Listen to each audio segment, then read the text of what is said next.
Okay, good morning, TEDx Portugal. My name is Peter Joseph, and welcome to an introduction to a resource-based economy. The goal of the following brief presentation is to outline the basic train of thought that arrives at this new economic model, which is based not on the movement of money as we know today, but rather the intelligent management of the Earth's resources, drawing inference from the physical world as to the most efficient, strategic, and sustainable method for meeting the needs of the human population. Today, we live in a world of growing unemployment, growing poverty, growing mental health disorders, drug abuse, resource depletion, overall environmental degradation, violence, war propensities, systemic global debt default, accelerating inflation, atmospheric destabilization, and many other social and ecological problems, too numerous, in fact, to name at this stage. And while these issues continue to persist to one degree or another, regardless of the political party in power or even the country, you might notice that there is a general dismissal by the public to consider that maybe the socioeconomic system itself, the very foundation of our society, could be intrinsically flawed and at fault. What if the very game we all play is really the problem? What if the very nature of the dominant institutions and methods of our time is actually creating and reinforcing certain behavioral tendencies which are, to put it simply, unsustainable and destructive? As time has moved forward with the exponential increase of human understanding, we have seen a natural erosion of various forms of superstitious and provably non-progressive practices. We appear to be slowly inching into an age of reason, if you will, which recognizes that there are indeed proven governing natural laws with direct physical reference, and that this method of thought, which we could term simply as scientific, allows us to extrapolate truly viable approaches to our conduct. And while we see the obvious fruits of this method of thought and its vast applications in our day-to-day lives, there is, however, one area which stands virtually untouched by the scientific methodology: our social system, of course. When it comes to the operation of society, we appear to be stuck in time, using antiquated, traditionalized practices which show clear signs of deficiency. In a world where one child unnecessarily dies every 5 seconds from poverty and deprivation, many look to government institutions for a resolution, failing to consider the reality that feeding and caring for the people of the world is not a political issue. It is a technical issue, resolvable by simple resource management and the intelligent and strategic application of technology.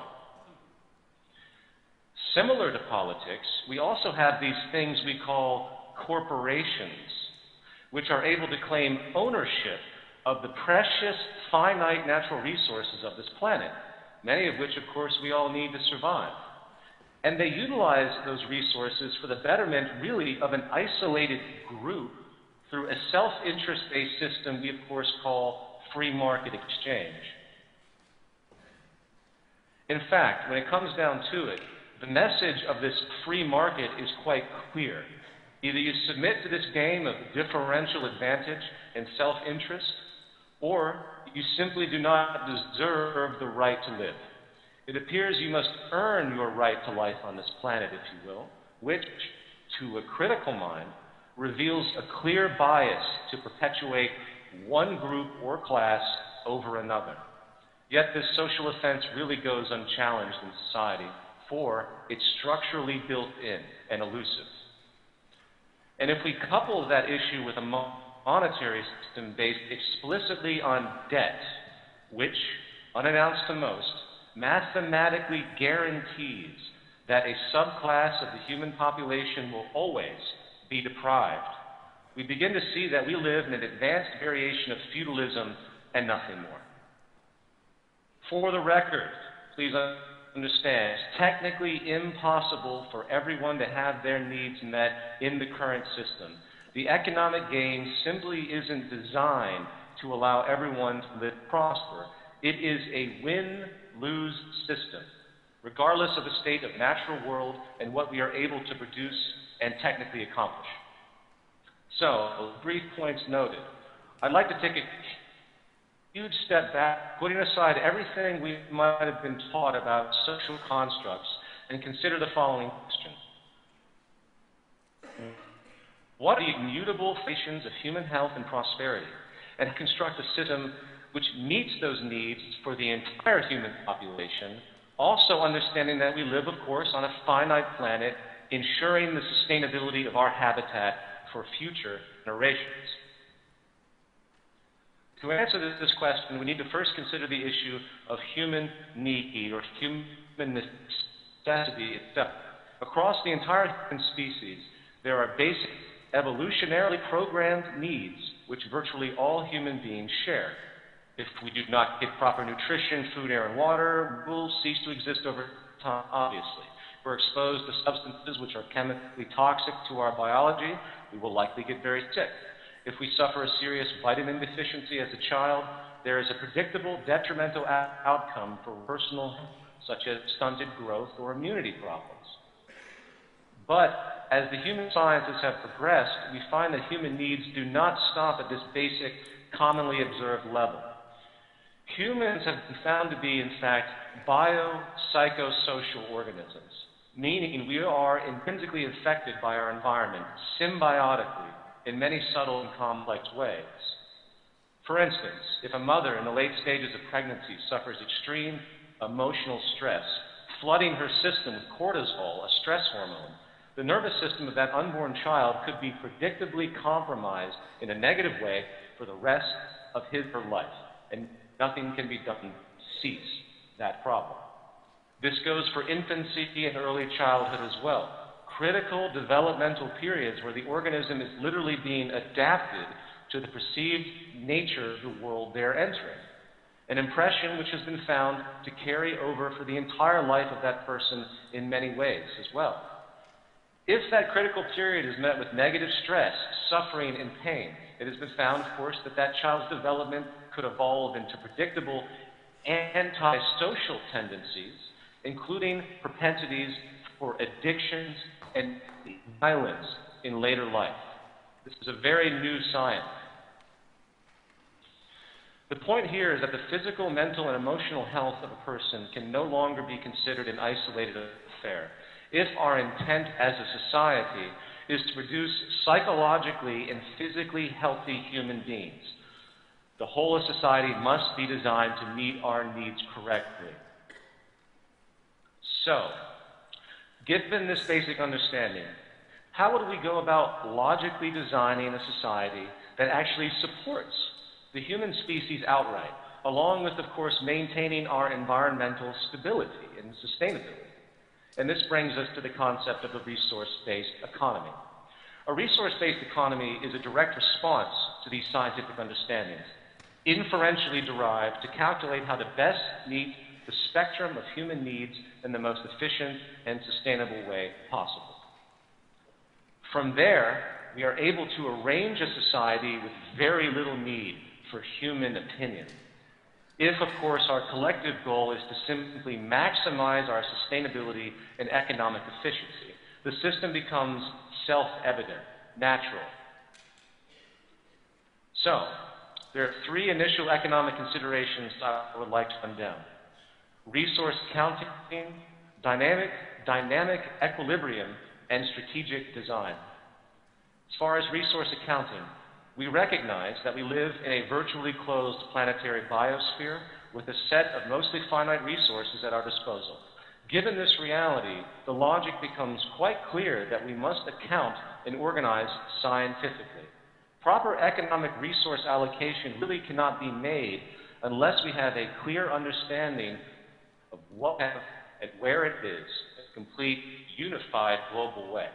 Eventually, in fact, this understanding will also lead to what we could call the carrying capacity of the Earth, which is also very important information in general that I will not expand on right now.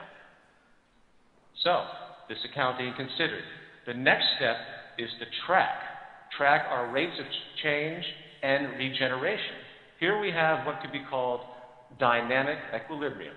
A classic example of this today is deforestation, a natural growth cycle, and if our use of wood exceeds the rate of natural regeneration, which is of course the case today, unfortunately, we have a problem, for it is, by definition, unsustainable, obviously. Remember, as an aside, the monetary market model requires as much consumption as possible to keep the growing population employed and hence the economy operational. This is, of course, simply ecocidal as an approach. A core requirement of a true economy is to economize or be strategically efficient and conservative.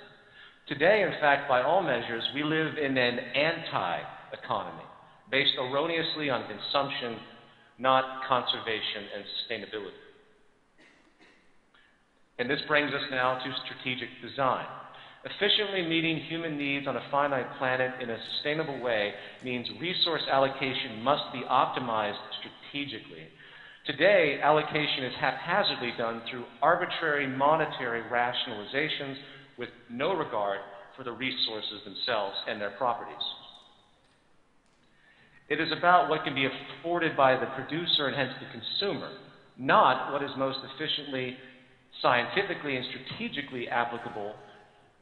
Essentially, in a sustainable economy, production really needs to be based on scientific reasoning, and the attributes of the current model are just interferences.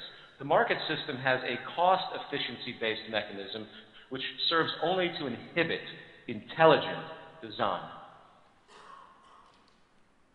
Let it be stated outright, for the record, that a true economy is about doing what is most scientifically accurate, not what some company can afford in order to remain competitive in the market system. That is complete negligence at the basic level. So, moving on, given these three basic economic components, let's now continue the inference. Building upon these, we can then arrive at the following more specific points.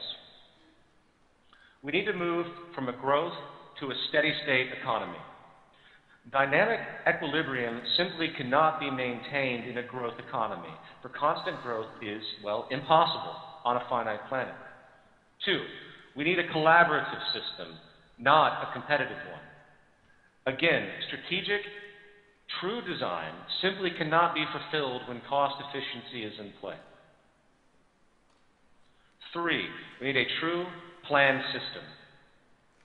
A system actually formulated to take into account resource allocation, dynamic equilibrium, and strategic design explicitly. The dispersed, haphazard corporate system doesn't even come close. And the lack of efficiency, waste, and imbalance is completely unacceptable. 4, automation is put before human labor in every level we can find. This falls under the component of strategic design once again. Not only do we design consumer goods to be as efficient as we can, but the design of the production methods themselves to produce these goods needs to be equally as strategic to optimize output and reduce waste. Believe it or not, productivity is now inverse to human employment in most sectors studied, which means it is in fact socially irresponsible not to automate. It can allow us to generate a strategic abundance, not to mention freeing humans from mundane, pointless, and dangerous labor. And 5, we need to move from a system based on property to one based on strategic access, and hence, in fact, the removal of monetary exchange completely. There is a big difference between the current state of affairs and the state of scarcity inherent in our past. We now have advanced production technology which can actually enable an access abundance, or a system of distribution which can allow for universal access to virtually all common goods and services when they need it, in fact, with no need for monetary exchange. In a society where I drive my car for only a few hours a week, does it really make efficient sense for me to store this vehicle where it sits for 90% of its lifespan? It is much more intelligent to create a universal shared system to eliminate such waste.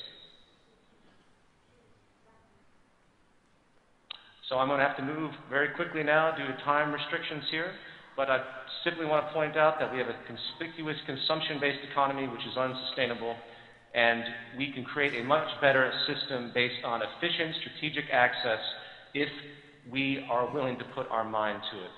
And this will conclude this presentation, and I thank you for your time.